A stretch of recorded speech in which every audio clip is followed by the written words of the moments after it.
This is Carrie. She's married with 2 children and she's a successful businesswoman who owns her own boutique. She currently drives a 2019 Audi Q7, which is Audi's entry 3-row full-size SUV segment, and her hot-button items are things like value, power and handling, and the environment. She needs something practical for a busy life, yet reliable enough to brave the 3-hour trips to meet her family out of state. Carrie would seem to be a perfect example of the cultural progressive clientele that Lincoln aims its marketing towards, and she'd be interested in 2021 Aviator Grand Touring, which is a plug-in hybrid version of the 3-row luxury SUV that landed in Lincoln showrooms in late 2019. And why wouldn't she be? It's got style, power, and performance, has low emissions rating of about 0.35 pounds per mile, and especially value. She saves money in gas thanks to its high MPG, and she receives additional tax credits of up to $6,500. There's just one problem though. Carrie is currently paying $40 less for her Audi Q7 than she is for our Aviator. She's never driven a hybrid, never knows if she wouldn't like it, or even it'd be fun to drive. Well then, for Carrie, why don't we go take a look at it? One thing you'll notice about the Aviator is that you'll notice its sloped design as it's poised for flight. It's also uninterrupted lines that span the horizontal of the exterior. Also, what we've included is a one-piece Lincoln grille in satin chrome. The first thing you'll notice is the elegant design. It sits on a sloped body poised for flight with uninterrupted lines at the exterior that span the whole horizontal body. It's elegant and soft. Also, especially the Lincoln signature grille with its satin chrome. It's much softer compared to the Audi Q7 or other competitors like the Lexus ES350 or the Cadillac XT5, which have harsh and aggressive tetrahedral lines that you could cut your finger on. The 2021 Aviator Grand Touring is powered by a 3.5 V6 turbocharged EcoBoost motor coupled to a 75 kilowatt electronic traction motor, which is then mounted on a 10-speed E-modular transmission, which produces over 494 brake horsepower and up to 630 torques. Yet with all that power, it still gets an EMPG of about 56 miles and an estimated range of about 460 miles. Plenty for Carrie to take those long trips to meet her family. It comes standard with a level 1 170-volt charging port in the trunk of the vehicle to be conveniently plugged into any home outlet and can charge the vehicle overnight. In addition to regenerative braking and battery saver modes such as Preserve EV and Pure EV, there's more than one way to charge the battery and extend the range.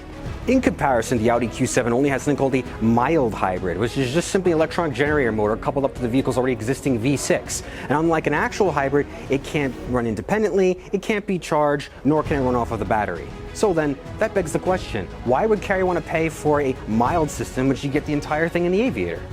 The Aviator Grand Touring comes standard with Lincoln Adaptive Suspension, which the shocks and the dampeners adjust the suspension every 20 milliseconds to the inputs of the driver and as well to the harshness of the road. So the Aviator Grand Touring always tries to make the ride comfortable regardless of driver skill or style. Standard on the Lincoln Aviator is the Lincoln Copilot 360, which comes standard with blind spot monitoring or cross traffic alerts. It comes with a forward collision warning with brake support, rear view camera, lane keeping assist, and auto high beam headlamps. Optional is the Lincoln Copilot 360 Assist, which includes reverse brake assist, adaptive cruise control, and evasive steering assist. In the second row, we have adjustable seats that are heated and ventilated. Also quad zone climate control, so that Carrie can keep her kids comfortable, and getting into the third row is easy with just the press of a button. Also available on the Aviator Grand Touring is a Class 4 hitch, which you could tow up to 6,700 pounds with it. Also is a foot-activated liftgate, which with one kicking motion can open up the cargo space with ease.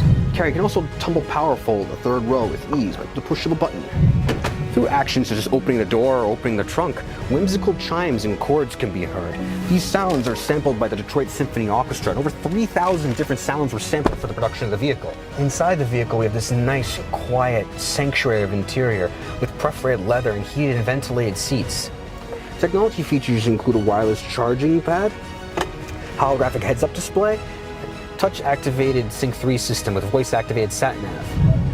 Also included is a 4G wireless hotspot, which can connect up to 10 devices. Also included with the vehicle is a Lincoln Way Connect, which from Carrie's phone, she could do things like remote start the car, lock or unlock it, locate it in a crowded parking lot, or even use her phone as a key fob. Technology that she wouldn't get in the Audi Q7. And on a final note, perhaps the biggest difference between the Q7 and the Aviator is that the Audi is, by comparison, cold, sterile, and lifeless. It can be attributed to an equation conjured up by engineers in a lab trying to create the perfect driving machine. Perfect car, but ultimately disinterested in the person driving it, whereas the Aviator is warm and bright. It even greets the client as it approaches and does everything to keep them comfortable. It can very much be attributed to a poem about yourself, and that is much more worthwhile than just a measly $40.